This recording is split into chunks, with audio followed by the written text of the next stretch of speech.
Hi, I'm Dr. Charlotte Howard, a psychologist at Deep Eddy Psychotherapy. So many people I know, and definitely a lot of my clients, are scared that they're going to push people away by having emotional needs or by talking about hard things or their feelings.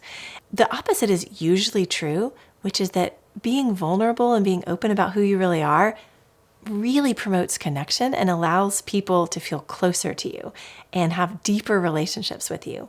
So it's usually always pro-relationship to talk about what's truly going on inside you, and even if it's vulnerable and even if it's sad and you need caring.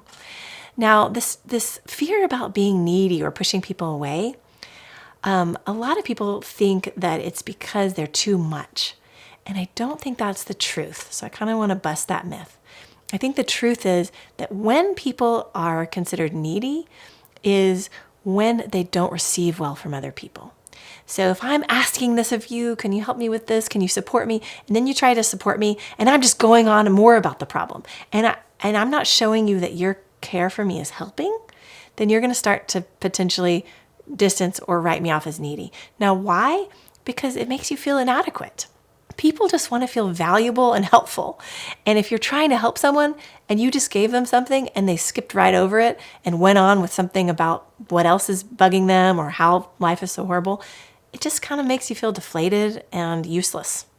And so, of course, you're going to want to get away from that situation and maybe even judge them. If you want to be close and be able to be authentic and need people and not be considered needy, it's mostly a matter of letting yourself receive from people so that they can feel valuable. So you might talk about what's going on for you and they try to reach out and care for you and you just let it in. Like, learn how to receive. That's the goal. If people are calling you needy, learn how to receive and take it in and maybe even reflect that back. Like, that's really helpful. Thank you. I'm feeling better. And then you could say, and this other thing's bothering me or whatever. It's not about needing it to be 100% and now you're happy-go-lucky and it worked. It's just a matter of like showing that what they said mattered to you and letting the comfort in. Like it might be a major thing. Like maybe you're grieving a loss of a relationship. They're not going to make you feel 100% better, in a 30-minute conversation. But as they're communicating and caring, just say, oh, it feels so good to be with you. I just really appreciate that you're being such a good friend and listening to me right now. This really makes a difference. And then, oh, I'm so sad, and you can go back to your pain. People just need to feel like they're a part of the conversation and that they matter. And then it's not going to feel overwhelming or too much. So my advice is to go ahead, bring your real self and your vulnerability and your pain into your relationships. It will most of the time just deepen those relationships and make people feel closer.